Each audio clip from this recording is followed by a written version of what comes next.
of good news into a single broadcast, but today is an exception to that normality, shall we say. Now let's take today's three news items one at a time. I'll start with, I think, what is perhaps bad news, good news, depending on how you look at it. Those of you who watch the media closely will have noticed that the BBC has been platforming Anas Sarwar, the unelected list MSP and leader of so-called Scottish or British Labour in Scotland, who came out and said that he felt that Glasgow should be the city of the UK to host the next Commonwealth Games. Now, before we get launched into the Commonwealth Games and the pros and cons of why we shouldn't hold them, let's first of all just dissect what the word Commonwealth actually means in this context. Now, the Commonwealth is a term coined by the British Empire to describe what is essentially former colonies of the United Kingdom. And I think, or I suspect, that the Commonwealth Games were originally an idea of the British state to try to involve the former colonies in sporting contests against the elite athletes of England primarily. Now remember, the Commonwealth Games is broken down into everybody, including Scotland, Wales, Northern Ireland and all the former colonies of the UK. But what is a commonwealth? Well, one of the things I take issue with is the fact that there is no wealth that is common. Basically, all of these former colonies were asset stripped by the English state, because it was the English state. Scottish colonists and Scottish entrepreneurs were invited along for the ride, and many of them took advantage of the opportunity to enrich themselves at the cost of the colonial states that they effectively took over. But there is no commonwealth. If there's any wealth at all, it's the wealth of knowledge about just how horrible British colonisation actually was. Now, on top of that, let's talk about the Commonwealth Games themselves. Now, if my memory serves me correctly, as little as a year ago, Australia refused to hold the next Commonwealth Games, citing the fact that they tended to cost more than they produced in income. Now, those of you with longish memories will remember that in 2014, prior to the independence referendum, Glasgow did host the Commonwealth Games and put on a great show. The weather was good and we had all the facilities already built, the stadiums were there, and the organisation was put in place to host the Games. And I remember very well just how much chaos it caused on the road system in Glasgow for the few days in which these games were being staged. But the thing is, the Commonwealth Games is now a kind of tarnished brand. The Olympic Games is by far the, I think, the premium brand, if you like, of athletics and sporting prowess in the world, that and the World Championships in those individual sports. The Commonwealth Games have been relegated to largely a sort of wooden spoon kind of activity, where the countries taking part tend to be smaller island nations, former British colonies and so on, who put up their athletes in this competition, but most of them seem to largely view this as a kind of a training exercise for the next Olympic Games. Should Glasgow stage the Olympic Games? Well, Anas Sarwar claims it's a no-brainer, and let's face it, there's nobody better qualified to talk about no-brainers than Anas Sarwar himself. But is it a no-brainer? Would Glasgow benefit from staging the Games a second time? Certainly all of the infrastructure that was in place for the last Games is still here, but the amount of disorganisation, and I would emphasise the word disorganisation, but the reorganisation of an entire city for an event of this size is huge, and it causes massive disruption at a time when Glasgow really doesn't need it at the moment. Anas Sarwar, I think, is grasping at straws. He's trying to get himself onto the front cover of newspapers and in front of the television cameras to say something which, let's face it, he's not entitled to say, because as somebody pointed out quite obviously on social media recently, Anas Sarwar is not the First Minister of Scotland. He has no right to make pronouncements like this as though he was some kind of statesman. He just isn't. And obviously he has made other bizarre statements recently as well. And I think the most interesting one he made was the fact that He acknowledged the fact that Labour membership in Scotland since the general election recently has dwindled and is continuing to diminish as we speak.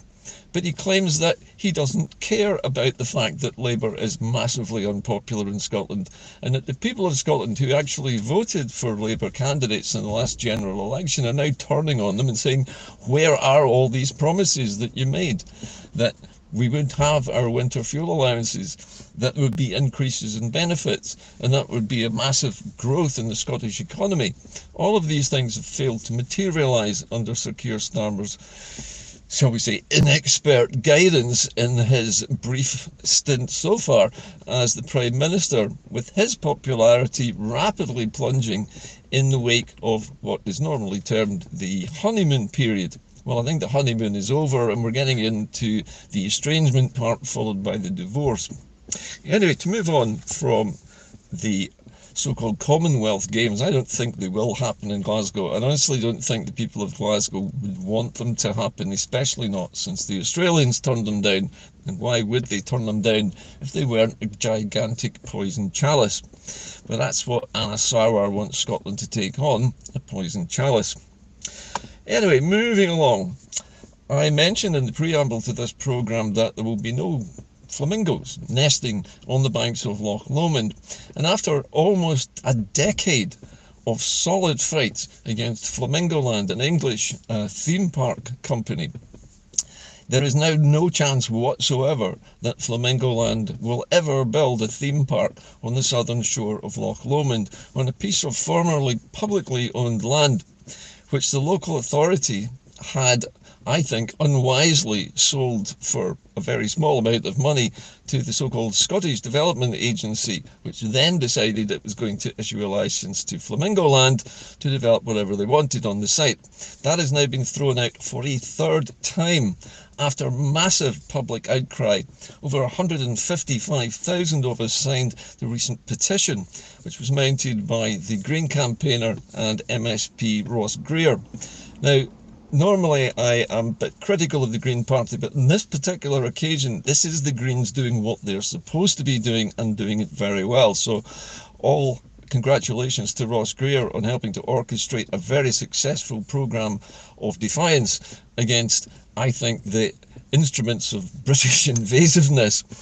So Flamingo Land is not going to happen now, and it can't happen now. There'll be no repeat performances of the last 3 attempts that Flamingo Land has made to the planning authorities at Loch Lomond and the National Park to build this new development, which was going to swamp the southern end of the loch with new roads, casinos, restaurants, hotels and all the rest of it, something which nobody wanted, and especially the local people.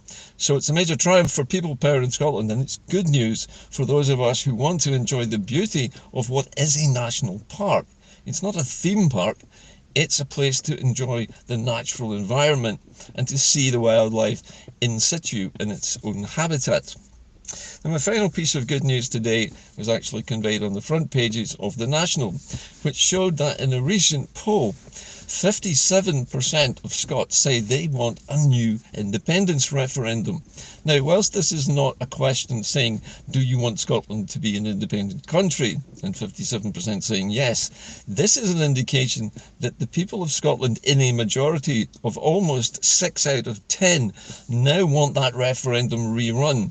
Now, why would they want that if they wanted to remain in the Union? And that's my question. They don't.